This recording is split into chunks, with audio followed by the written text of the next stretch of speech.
Se o Caiado for agora pegar um avião, ir lá pro Rio de Janeiro e pousar e falar pro Eduardo Paes, do PSD, do partido dele, faça campanha pra mim, ele vai falar, não, eu faço campanha pro Lula. Poderia compor um grupo com a gente lá numa gestão minha? É uma figura interessantíssima, gosta de boa parte dos assuntos que eu gosto sobre a história brasileira. Quem dera a eleição fosse entre eu e o Aldo. Toda a nossa vida produtiva foi marcada por governos do Lula. Se a gente fosse fazer uma leitura, quase bíblica da coisa. O Lula é o nosso capeta e o Flávio é o nosso Judas.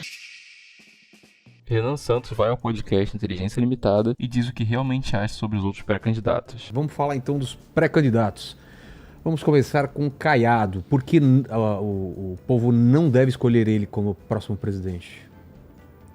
Uma coisa que o Caiado tenta passar, o Caiado, assim, conheço ele esteve comigo no impeachment, ele no começo era contra o impeachment da Dilma. Primeira reunião que ele teve depois da primeira manifestação, ele falou, tem um nome a zelar, impeachment não é sério. Depois, passou umas semanas, ele ficou a favor do impeachment. Ele não é uma figura líder, por mais que ele tenha uma postura de autoridade. Acho ele um bom governador, tá? Acho que ele tem qualidades como governador.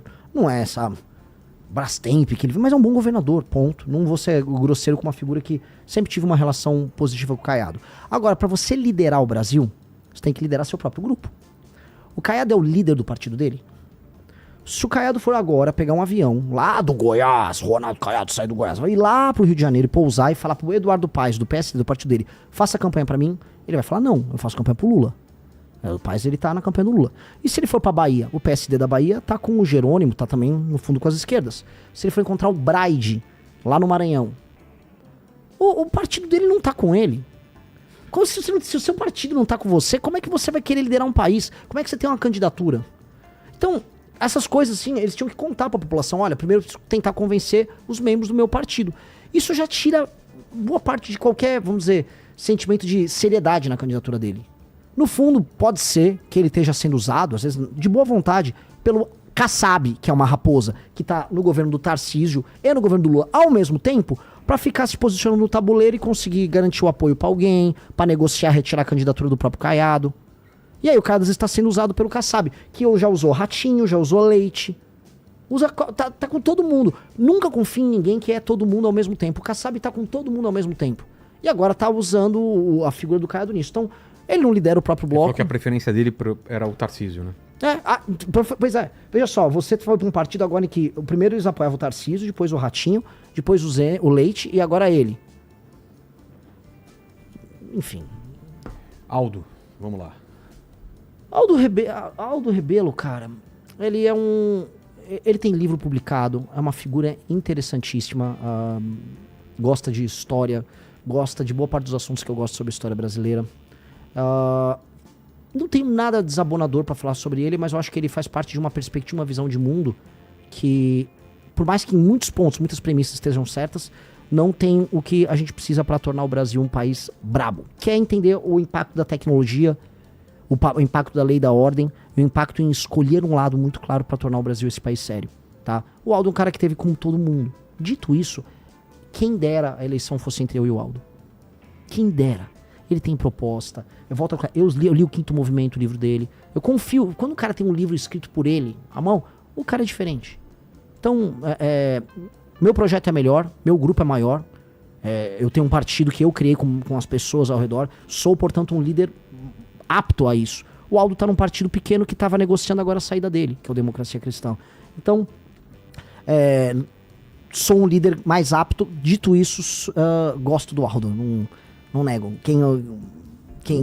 Quem dera o debate fosse só entre eu e ele. O Danilo Gentili foi em algum momento uma opção ou era uma brincadeira de vocês? Não, nunca foi brincadeira. Eu acho o Danilo Gentili uma pessoa brilhante, inteligentíssima, uma pessoa de sucesso. Mas em que momento ele deixou de ser uma opção real? Eu acho que o Danilo tem as questões da carreira dele. Uma decisão dele, então. Lógico. Nunca brinquei sobre esse assunto.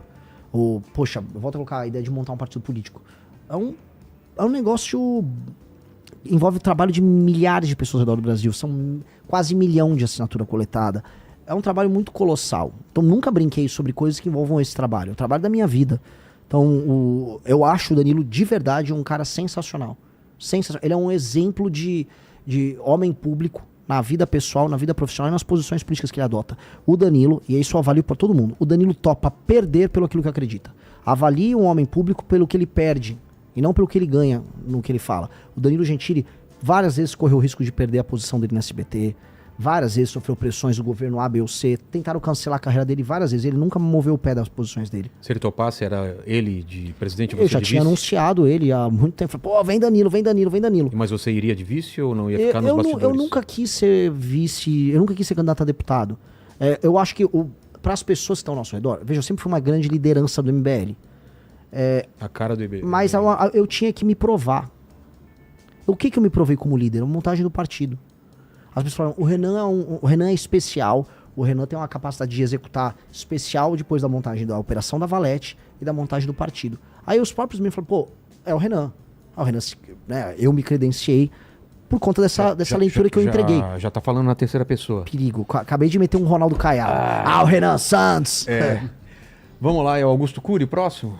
Vamos lá. Ele, inclusive, lançou a pré-candidatura aqui no programa. A gente tomou um susto, né? Chamou ele como convidado e no meio do programa ele falou, sou pré-candidato. Soltou essa bomba na nossa mão. Soltou a bomba aqui. Eu conheço muito pouco do Augusto Cury. É um autor best-seller. Muito pouco, cara. Assim...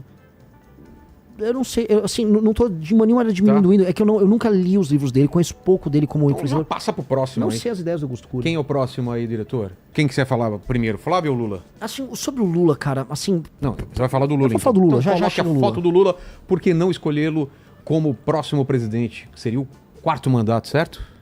Eu já começaria por isso, né? Mas, veja, você tem quantos anos, Vilela? Eu, 55, faço 56. Tenho 42. Então, toda a nossa vida Tira essa produtiva... notificação aí, que é rapaz. isso? Deixa eu desligar. Tô Toda a Eu nossa tô vida procurando onde produtiva... era isso aí. Oi. Mal aí, ó. Tem até tirado aqui, ó. Hã? Ah, esqueceu do Zema, diretor. Tá bom, ele é o próximo. Pô, foi Lula, Zema e Flávio, Tá. pronto. Toda a nossa vida produtiva foi marcada por governos do Lula. A gente se tornou mais produtivo, a gente investiu nas nossas carreiras, a gente tomou as decisões como homens maiores de idade em um país governado basicamente por ele ou pela sucessora dele, pela Dilma. Eles venceram praticamente tudo de 2002 pra cá. E o Brasil não se tornou um país melhor. A gente viu o problema da violência aumentar. A gente viu o Brasil entrar num voo de galinha e cair. A gente viu os maiores escândalos de corrupção da nossa história se sucederem. A gente viu a gente se alinhar a um bloco internacional de nações que cometem os crimes dos mais diversos. A gente financiou a ditadura na Venezuela, a gente financiou a ditadura na África. A gente viu o início de discussões no Brasil sobre ódios interregionais. A gente viu o PT dividir o Brasil. A divisão que a gente tem no Brasil, falando, é o direito civil. Mentira, quem dividiu como política foi o PT. Foi a estratégia que o João Santana adotou com o Lula, após o Lula ter o Bolsa Família, que aí ele ficou realmente hegemônico no Nordeste. O Lula ganhou em 2002 com um voto bem distribuído por toda a nação. Tinha voto no Sul, daí ele ganhou em São Paulo em 2002. Entendeu?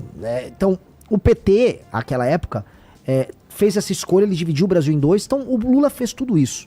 O Brasil não se tornou um país grande. O Brasil se tornou um país que ganhou o apelido de anão diplomático.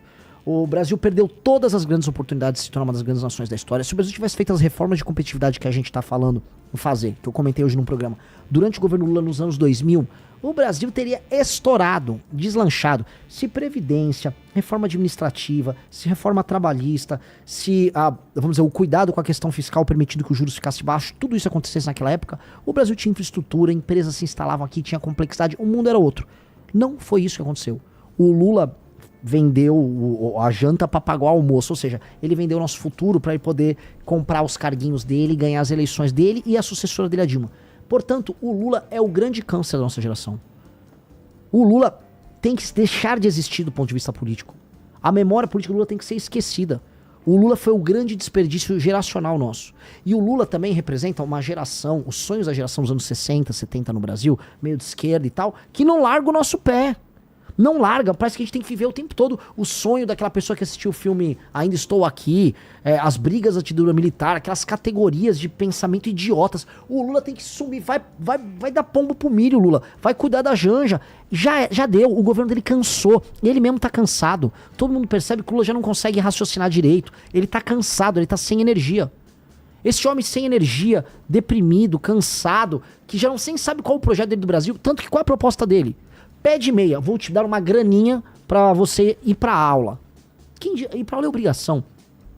Vou te dar um botijão de gás. Vou te dar energia elétrica. É isso o projeto de Brasil do PT?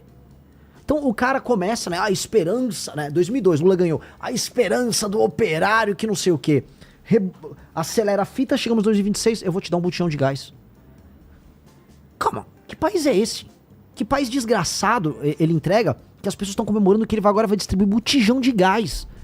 Então, pô, é um projeto falido. O Lula tem que ser... Eu podia falar da corrupção do Lula, podia falar de tudo. Eu vou falar só de uma coisa. O projeto dele é essencialmente falido. E ele entregou uma geração inteira destruída. Não à toa que ele pegou um Brasil que hoje boa parte das pessoas vivem de assistencialismo. Ele pegou um país que ainda recebia um restinho de imigrante. Hoje o país exporta pessoas pro resto do mundo. Um país em que as facções criminosas ficaram poderosas. O Lula acabou com a nossa geração. É isso. A nossa geração no Brasil é uma geração que será para sempre marcada por ter sido a geração que foi destruída pelo Lula. Tem chance dele desistir? Se a direita estiver muito à frente, Tem. você acha que ele corre o risco de perder e fala, putz, eu não vou Tem. terminar minha biografia assim? Tem. E aí Mas ele não criou um sucessor, e aí? Mas aí, cara, ele bota no segundo turno, talvez, um Haddad ou um Camilo, talvez. Porque eu acho assim, pra quem rodou no Ceará, Maranhão, saiu até pesquisa Metrópolis que eu tava roubando o voto deles no Nordeste. Essa é uma matéria do Metrópolis, desculpa. Os filhos do eleitor do Lula no Nordeste não gostam do Lula. Os filhos do eleitor do Lula no Nordeste querem uma vida que vá além do vou receber uma bolsa, e o prefeito da cidade vai fazer um negocinho aqui e o Lula gosta da gente. As pessoas querem mais do que isso. E o Lula não tá entregando um horizonte disso. O que o Lula tá visando pra essa pessoa mais pobre, vamos supor, um rapaz que é entregador em Sobral, lá no Ceará. O Lula tá avisando, eu vou te dar um botijão. Mas eu não quero botijão, eu quero uma vida. Quero uma vida legal, eu quero comprar coisa, eu quero montar o meu negócio. Não, eu vou te dar um botijão e ainda vou cobrar um imposto de você. Esse cara já não quer mais o Lula. Você viu até metade do vídeo, então você tá gostando. Se inscreve e você vai sempre receber as atualizações sobre o MBL. Vamos para o Zema, então. Por que não escolher o Zema como próximo presidente? Como eu te disse, é muito parecido com o Caiado no sentido de que ele não tem nenhum partido que de fato endossa ele. A maior parte dos candidatos a deputado do Novo ficam divulgando o Flávio. Você acha que corre o risco dele ser o vice do Flávio? É o que ele ficou tentando. Quem quer ser... Cara, quem quer ser presidente tem que pegar uma baita de uma bucha. Uma bucha gigantesca. Quero ser vice do Flávio. Pô, assim, lidere teu time, seja o líder inspirador que vai pegar então o Partido Novo e pegue todos os seus pré-candidatos ao governo e faça endossar publicamente. E comece a entender que assim, você não é a alternativa 2 ao Flávio. Todos nós, eu, Zema, Caiado, teremos que arrancar voto do Flávio, que são as pessoas que são conservadoras, que foram enganadas por anos pela família Bolsonaro. E aí ele fica falando em ser vice? Vice? Por que adianta denunciar o STF se o cara que faz o acordo com o STF pra beneficiar o Banco Master, que é o Flávio, é tratado por ele como um cara normal? Não dá, cara. Não dá. Isso não dá. E assim, agora tirando isso, pelo menos ele é um cara que teve coragem lá de falar dos caras do STF. Isso conta. Isso conta.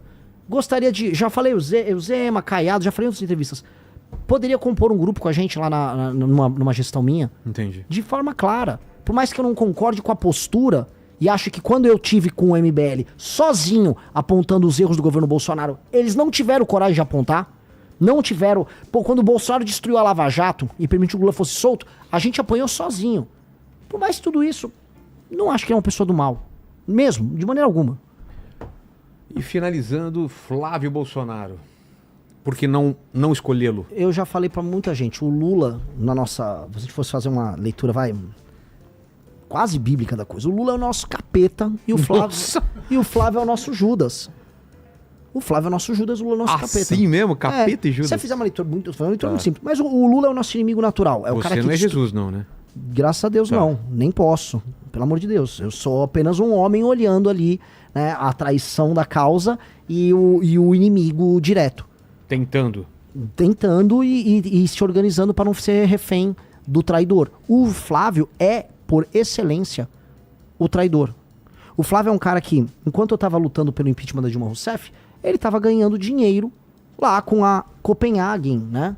Ele tava fazendo as coisas que ele fazia no gabinete dele, que a gente sabe que é, porque ele mandou parar a operação. Primeiro, ele anulou as provas do COAF, obtendo uma decisão com o Dias Toffoli. Vai ver se o Flávio fala mal do Dias Toffoli.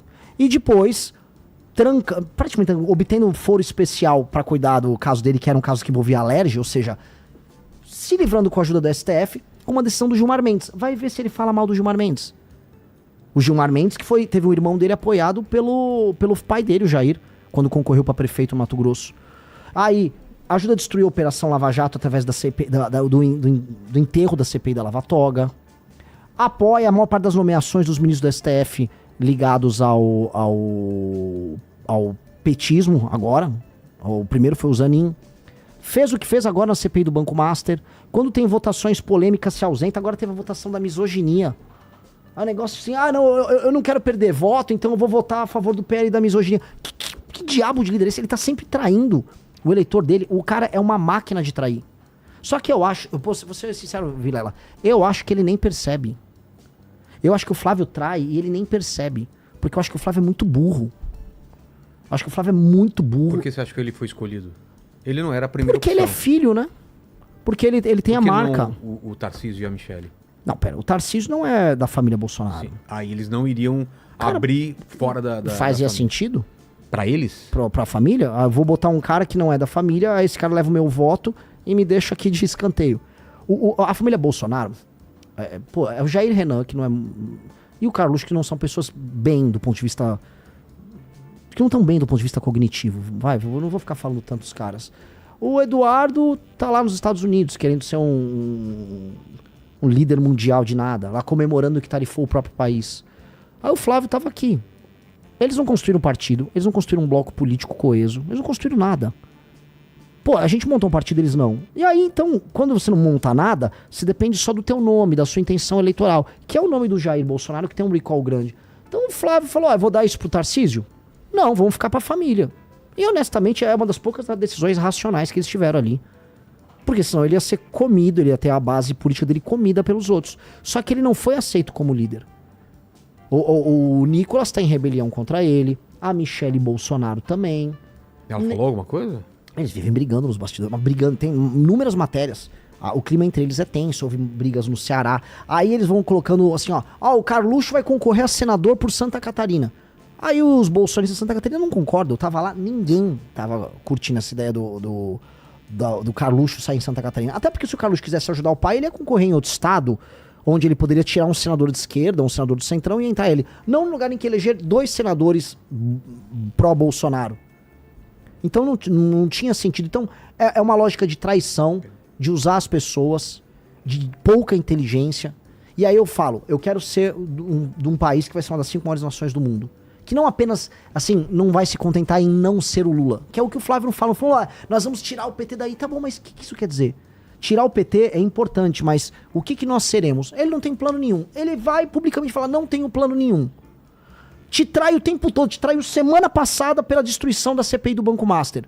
E aí, não confia que ele tem um plano? Nem ele tem um plano. Ele avisou, eu não tenho um plano. Ele avisou em todos os lugares, não vou falar nenhuma proposta. Pô... Um cara que nem tem coragem de falar que tem a proposta não pode ser pré-candidato. Não pode, cara. Isso é uma não candidatura. Por isso que ele dança. Ele fica lá dançando. Igual um mongolão. Tô dançando. Vai no evento e fica dançando lá. Fala alguma coisa, meu irmão. Fala uma proposta. Para de dançar. Lembrando que para ver todas as lives na íntegra, siga o MB Live TV. E para mais cortes como esse, siga o Nova Tentira.